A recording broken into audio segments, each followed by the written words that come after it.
Well, good morning, and thank you for being here today. My name is Sarah Crow, and I'm excited that you are here today with us on this boat celebrating MDHA's 100th anniversary with us. It has been such a pleasure to serve our professional association over the past year.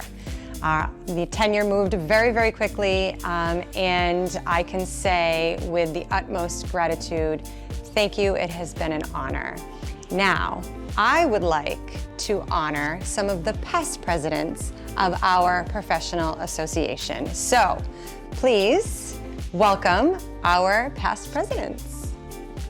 Hi, I'm Pat Crane Ramsey, and I was president of MDHA from June 1974 to 75. I was asked recently how old I was and when I was president, and I assured them that I was only 10 at the time. Good afternoon, my name is Catherine Palullo. I was MDHA president from 1976 to 1977. Hi, my name is Colleen McKeon, and I was president of MDHA from 1980 to 1981. Hi, I'm Mary Leach Kellerman. I'm one of the older past presidents, and I tend to wear purple and gold shoes. In my year, it was 1995 to 96. Hi, my name is Jean Connor, and I was president from 1998 to 1999. Hello, my name is Peter Ganji. I was past president of the Massachusetts Dental Hygienists Association from September 2003 to September 2004. Hi, I'm Barbara Sheeran.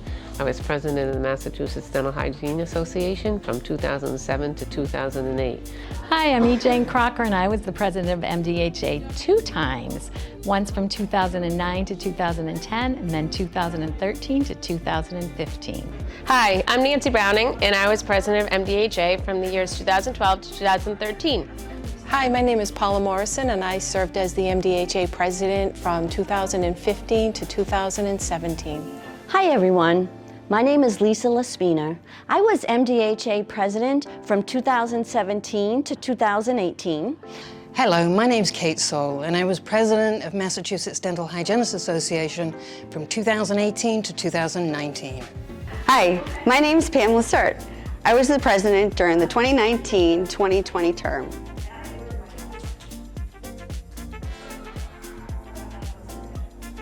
My favorite memory from being president was giving the welcome speech at annual session in Phoenix because we were celebrating 100 years of ADHA in 2013.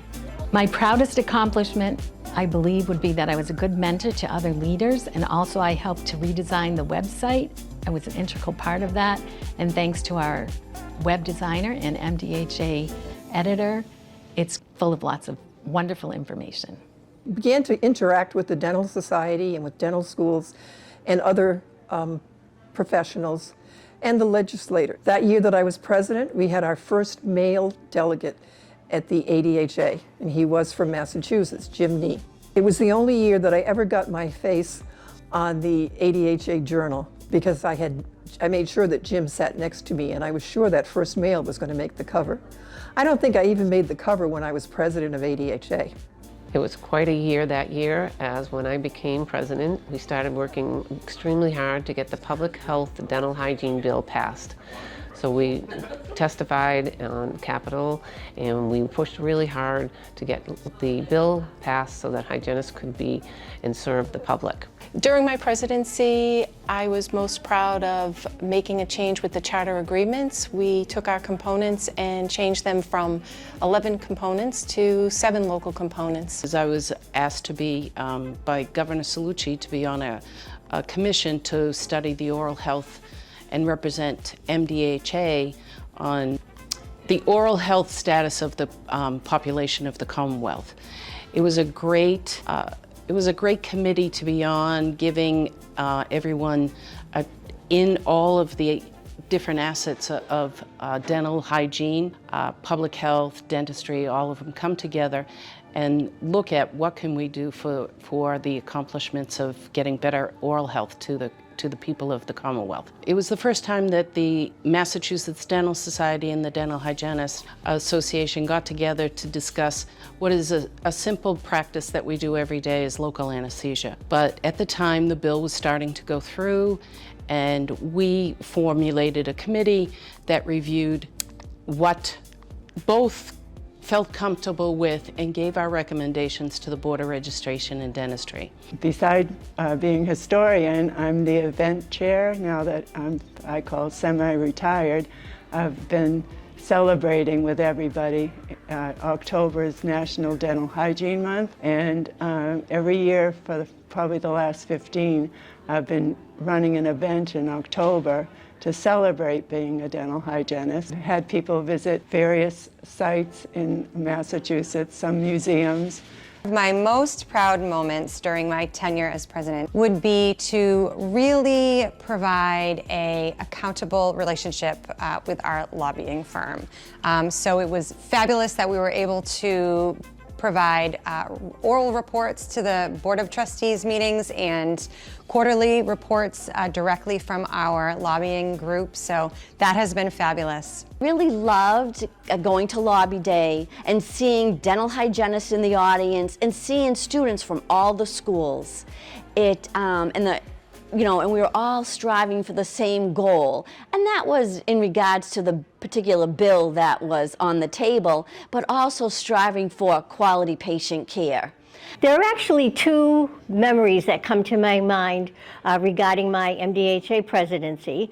The first was that shortly after I completed my term, the first dental hygienist, or I should say the legislation that allowed for a dental hygienist to become a member of the Board of Registration in Dentistry was passed. That was a huge accomplishment. It had been something that the association had been working on for a while. And my other major accomplishment, or our major accomplishment, was changing the form of governance for MDHA from a full assembly to a House of Delegates and Board of Trustees. As president, my proudest accomplishment, I think, was really getting and establishing the annual student meeting. Before then, we really didn't have a place for the students to go, and so now we really created a good home for them. And this coming March, it will be the 4th annual MDHA student meeting, and it has brought in students from all over the district. My most proud accomplishment as president was helping get local anesthesia passed in the state of Massachusetts. My proudest moment was not my moment alone. It was all of our moments. MDHA and some of its members came together to help all of you. That is my proudest moment, when we worked together to get through this very difficult time. My biggest accomplishment as president, I think, is that I said yes. And I began my learning almost from there. In my 21 years, stemming from that, when I served as a delegate for ADHA, I learned the most how to take ideas from different parts of the country and from different people and wrap them all into a consensus so that we're all trying to move the association forward. And that's a skill that can't be compared.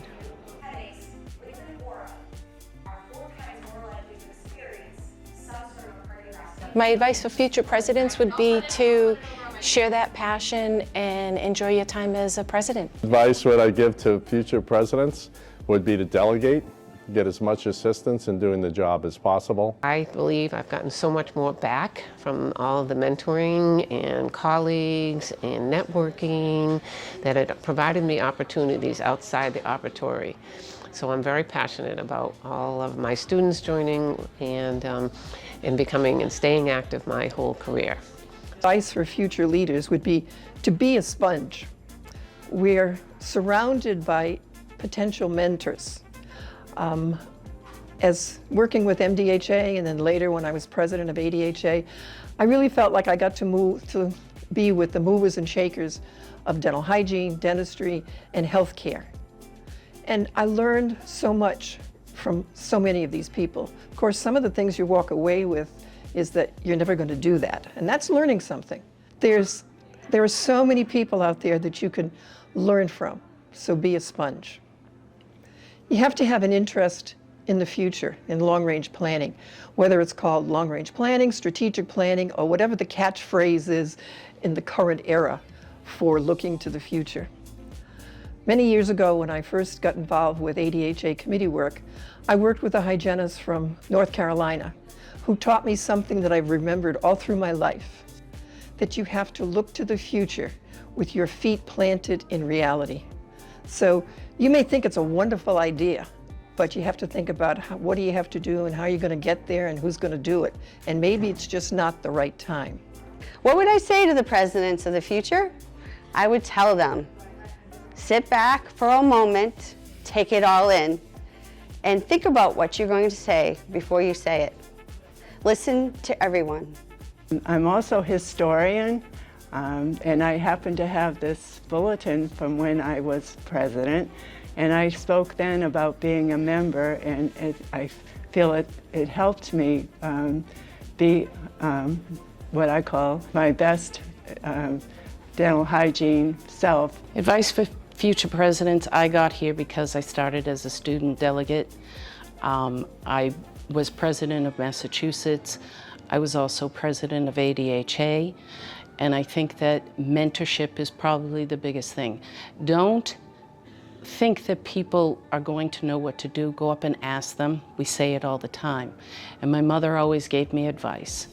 Hold hands while crossing the street, because it's always safety in numbers. So bring along people wherever you go and mentor them with everything that you can. Tell them all about what the association is. My advice for future presidents of MDHA is to enjoy your time. It goes by really quick, and it's a great opportunity to meet fantastic people. Advice for future presidents, I would say, is to be a good listener. I think we all go into the position with lots of our own ideas, but I think listening is a really good way to learn and really get a feel, in a sense, for what your members are looking for from their association. Enjoyed, the networking, meeting all the people from all different areas of Massachusetts and listening to them to hear how they take care of patients. I think the best advice that I could give a future president is to seek guidance and seek advice from everybody that you can, especially in the executive committee, members, but also more importantly, some of the non-members, or what we like to call the future members.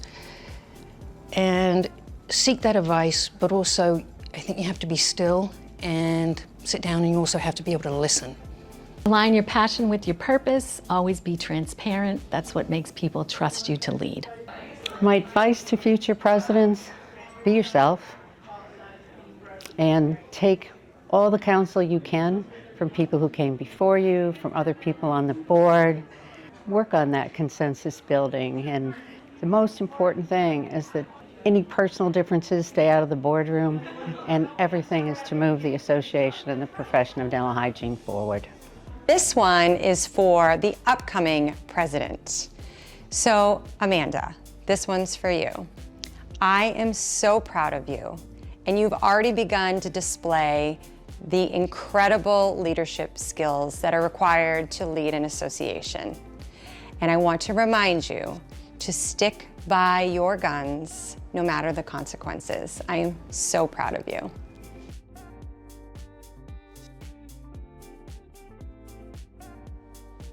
It is so important to become a member of your professional organization. I have been a member of MDHA for 52 years, since graduating from Forsyth School for Dental Hygienists back in 1970. Ability to network with other hygienists, to get advice from them, to be a sounding board for others, to have a stake in the future of your profession is immeasurable. And I could never imagine not having been a member of MDHA since graduating. I believe it's really important to become a member of the Hygiene Association, as I have been a member since I graduated, and the mentoring, the networking, the friends and colleagues that I have met expanded my horizons, and I was also able to help as a teacher mentor many students as they were exploring their professional career. So I'm a big advocate of joining the Massachusetts or the ADHA and becoming active. Belonging to my professional association has helped grow my career and really directed my career path. And it happened because of the people that I met, the members that I've met.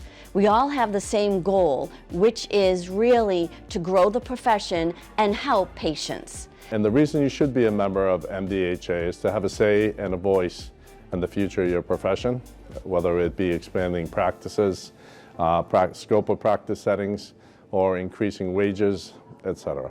I enjoyed being a member. I've been a member since being a junior at Forsyth in 1965 and 1966. And I've been a member ever since. And just recently I became a lifelong membership with the American Dental Hygienists Association. I think membership, means something different to everybody. For me, it has just been a natural progression from student to member to educator, and then coming back and giving back to the association. Dental hygiene and MDHA has given a lot to me, and so I always strive to give something back. Being a member of MDHA is not just about yourself. It is about the greater good, right? It is about our profession, moving our profession upward and onward, and we are always better together. It's important to be a member because you need to join a group of like-minded people who are looking at the things maybe not exactly the way that you are. You have differences of opinions and you learn from that. But you need to join with like-minded people, like other hygienists, and make your mark on the profession. And I think that's probably, we look at being a member or being a leader in an association, and there's a lot of work in it, but you have to be able to look back and think, I was able to make a mark. It might have been a small mark, but you can feel proud of what you did. It's always important to be a member because an association doesn't grow unless you have people that you're with every day working on the situations that you need to push the association forward. Always keep in mind, what is your goal? Your goal is to have better oral health for the people of Massachusetts. And how do you do that? You try to make your association better at giving that services to patients that we need every day. I feel it's important to become a member of ADHA because we need to empower each other and work together to improve the profession of dental hygiene. You should be a member because you want to support the association that supports you and stands by you as a hygienist. ADHA, MDHA, your local component, they all serve as an advocate for you, which is great in this changing time of our profession. The skills that I've learned from being involved in the association are just unparalleled. You cannot have an association without members, and your association is only as good as the active members who are volunteering their time to again move dental hygiene forward. And that's what we want to do. We want our profession to be here for decades, and we want it to get even better.